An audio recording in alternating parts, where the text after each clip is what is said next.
Podľa zákona o rodine sa manželstvo uzatvára súhlasným vyhlásením muža a ženy pred príslušným matričným úradom, že spolu vstupujú do manželstva. V žiadosti o uzavretie manželstva ste súhlasne vyhlásili, že vám nie sú známe okolnosti vylučujúce uzavretie manželstva, že obaja navzájom poznáte svoj zdravotný stav a že po uzavretí manželstva budete užívať spoločné priezvisko Oračko, Oračková. Vaše súhlasné vyhlásenie o vstupe do manželstva máte ešte prejaviť verejne slávnostným spôsobom v prítomnosti dvoch svedkov. Preto sa pýtam vás, ženích, Ján Oračko, či dobrovoľne vstupujete do manželstva s prítomnou Kamilou Mirgovou.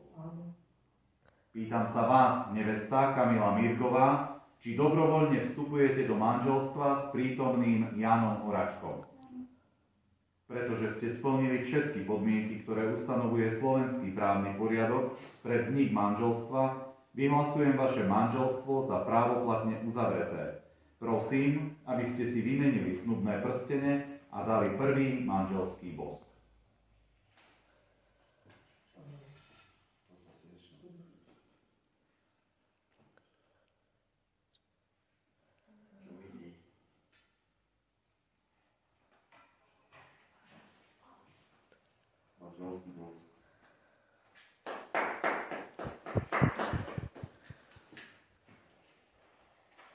Teraz prosím pani matrikárku, aby prečítala zápisnicu o uzavretí manželstva a vás, milí manželia, ako aj svedkovia, aby ste túto zápisnicu podpísali.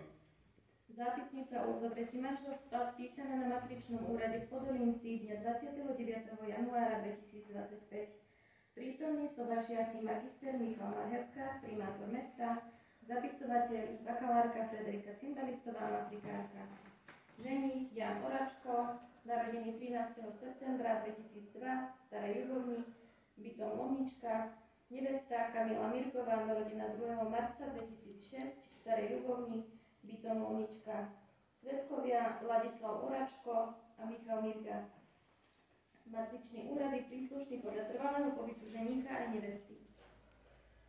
Snúbenci sa dohodli, že budú používať spoločné priezvisko Oračko, Oračková.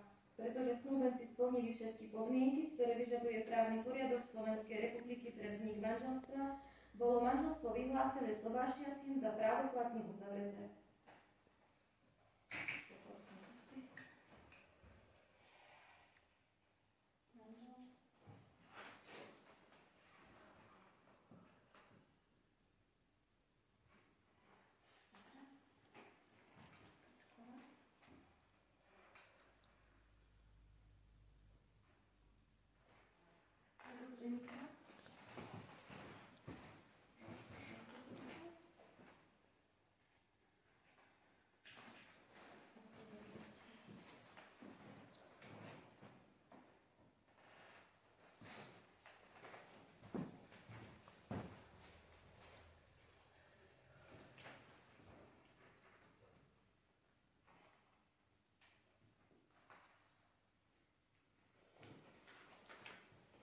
Vážení novomanželia, príjmite tieto moje slová ako úprimné želanie. I ja mám radosť z vášho uzavretého manželstva.